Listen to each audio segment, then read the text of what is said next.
ওরা সন্ত্রাস, চাঁদাবাজ এদেরকে নিয়ে কিন্তু সবাই মাতামাতি করেন, সবাই অনেক কথা বলাবলি করেন, কিন্তু ব্যবসায়ীরা তো আরও বেশি চাঁদাবাজ, সন্ত্রাস, বাটপার। বুঝছেন? মাংস কিনতে যাবেন, আগে পাল্লার মধ্যে 170 গ্রাম 80 গ্রাম উঠাইয়া রাখবো, দেখে আজকে কিরকম মাংস দিচ্ছে বললে একটু নামাইয়া আবার কোন পাকে তুলি দিয়ে দেখাও যায় না।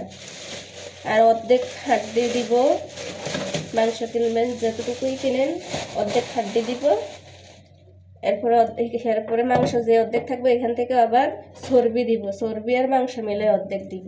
এত খারাপ মানুষ। এটা হচ্ছে কলিজা,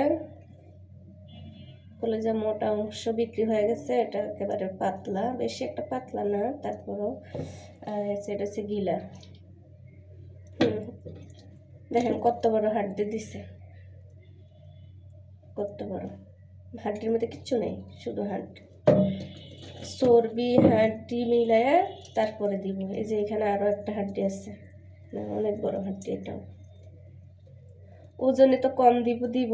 আগে চর্বি টর্বি বাদ মাংস কতগুলো উঠাই রাখবো। এই যে দেখেন বাদ মাংসগুলা, এগুলো হচ্ছে একবারে বাদ, এটি তো খাওয়াই যাবে না। এটা কি গো, কি কতগুলো দিয়ে দিচ্ছে, এগুলো ফালাই দেওয়া লাগবো। এই যে আর একটা বাদ মাংস, এটাও খাওয়া যাবে না। এটা কি মাংস কি জানি, আমি বলছি, আমার সাথে তর্ক করতেছে, বলতেছে এটা হচ্ছে কিডনি, ওটা সেটা, কিডনি কি খাওয়া যায় কিনা আমি তো জানি না।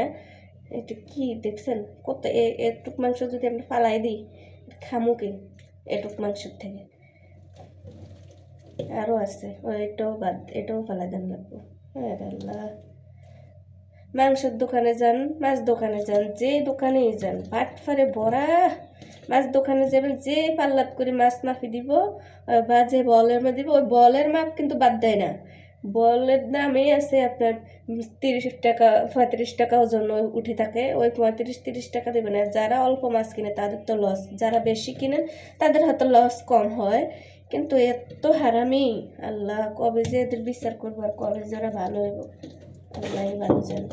মানে আরও আছে বাদ মাংস, এতগুলো মাংস যদি ফালাই দিই তাহলে খামো কি কন?